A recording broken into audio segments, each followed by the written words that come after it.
Bonjour les amis, j'espère que vous allez bien, moi ça va impeccable. Bon, je suis désolé, je suis pas à la pêche. J'ai pas la motivation d'aller à la pêche, j'ai des bricoles à faire de droite, de gauche. Plus, surtout, je profite de faire mes bricoles parce que j'ai pas envie d'aller à la pêche non plus. En ce moment, le vent il est pas terrible. Puis voilà, les rivières elles sont toujours en train de courir, machin.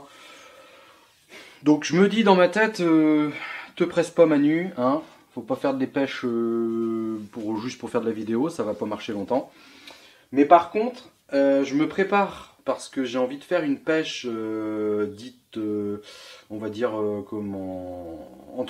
une pêche au feeder, enfin une pêche aux méthodes feeder. D'ailleurs, il faut que je vous montre ça vite fait. J'ai acheté sur AliExpress ces feeders là, vous voyez, j'ai même des plus gros, ça va jusqu'à 60 grammes je crois. Donc ici j'ai 15, 20, 25, 30 grammes avec le moule qui va là. C'était pas cher, je sais plus c'était combien. Je vais vous mettre le lien en description de vidéo. Vous retrouverez d'ailleurs le lien du grinder aussi. On va y venir au grinder. Donc bref, je veux mettre ça. Je pense pas que je prendrai ma canne feeder. Je prendrai ma canne, ma 10-30 grammes. Là, ça suffira, qui est montée en tresse avec laquelle je pêche la carpe au pain et tout. Je le vois comme ça. Elle est moins longue, ouais.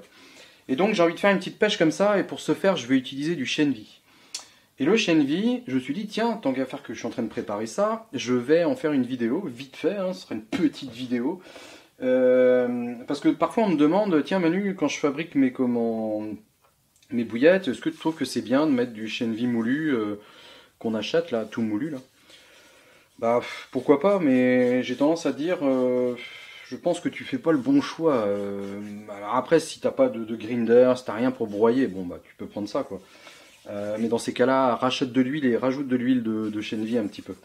Moi, je fais différemment. Vous savez que j'aime bien me simplifier la vie et essayer d'avoir un gage de fraîcheur maximum sans me prendre la tête. Enfin, c'est toute une composition, un tas d'éléments mis bout à bout qui me permettent en fait d'être convaincu dans ce que je fais et de pas dépenser trop et d'être bien.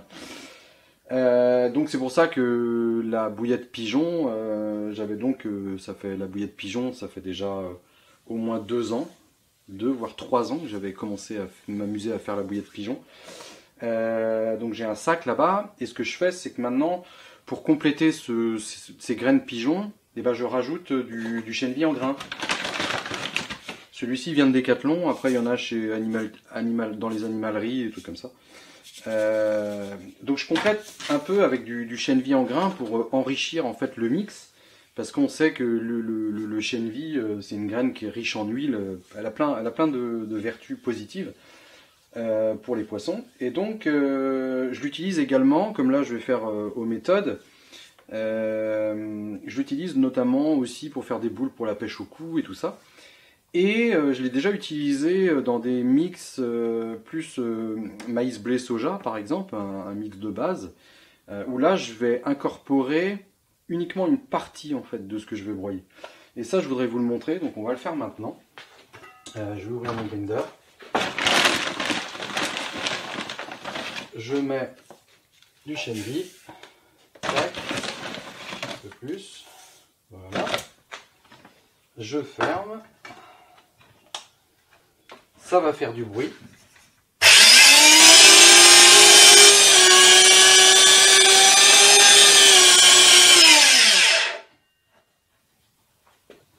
Voilà.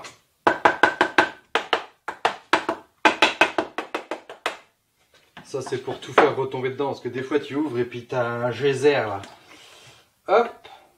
Voilà. Donc ça déjà c'est une partie que j'aime bien. Vous voyez, je vais laisser dedans. Je débranche parce qu'il n'y a pas de sécurité là-dessus, alors c'est pas le moment de mettre les doigts. Tu mets à l'envers, tac.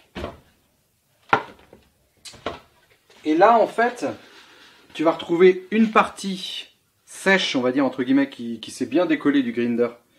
Et qui va ressembler à ton chènevis moulu que tu achètes comme en sac, en sachet. Donc c'est pas inintéressant. Je pense même que celui-ci là est plus riche parce que tu vois, on arrive quand même presque à faire une petite boule, et plus riche en huile que celui que tu achètes tout fait dans le commerce.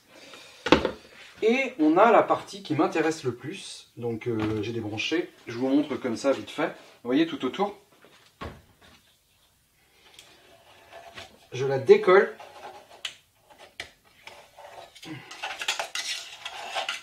Et on va retrouver vraiment,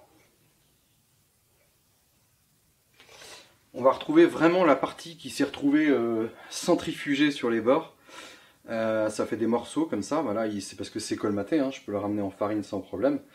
Mais là on va obtenir vraiment quelque chose de hyper gras, hyper fin, avec toute l'huile qu'il y a dans le chène vie. Et moi, ça va être cette partie-là que je vais privilégier en fait. Celle-ci, je vais pas l'acheter, hein. Bien sûr que je la garde. Je peux la mélanger pour faire des boules supplémentaires, pour mettre dans des stick mix, des chaussettes solubles, des trucs comme ça. Tu peux en incorporer aussi un peu dans ta recette de bouillette, pas de problème. Bon, sachant que moi, tout ça, ça va dedans quand je broie mes graines, puisque je fais graines pigeons, je rajoute celle-ci, donc tout se broie ensemble. Mais ce que je veux dire, c'est que si tu veux faire une recette maïs, blé, soja, ou enfin voilà, mix de base, sans partir sur les graines pigeons broyées, en procédant de cette manière, moi j'ai tendance à mettre cette partie-là. Parce que on va avoir vraiment le nectar, vraiment la partie la plus intéressante de la graine.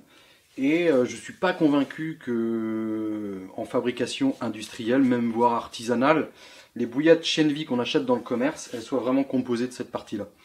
Elles sont sûrement plus composées d'une partie comme celle-ci, du chène vie moulu. Éventuellement, s'ils rajoutent de l'huile de chène vie, tant mieux. Mais toi, si tu fabriques tes bouillettes chez toi, toi-même, privilégie cette partie-là, un maximum. Tu peux rajouter un petit peu de celle-là.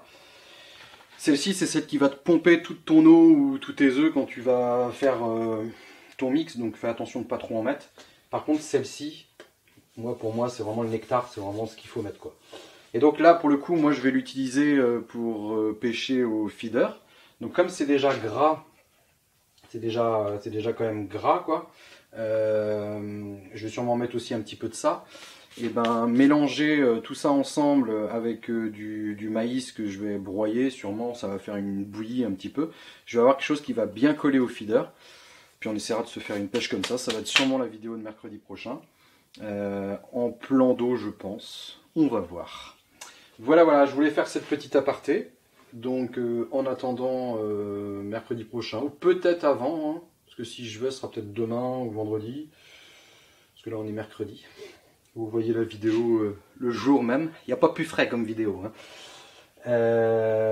Donc si le temps le permet et que je suis motivé, bah, je vous sortirai peut-être la vidéo dans le week-end. Ou mercredi. C'est vous qui verrez, c'est moi qui verrai.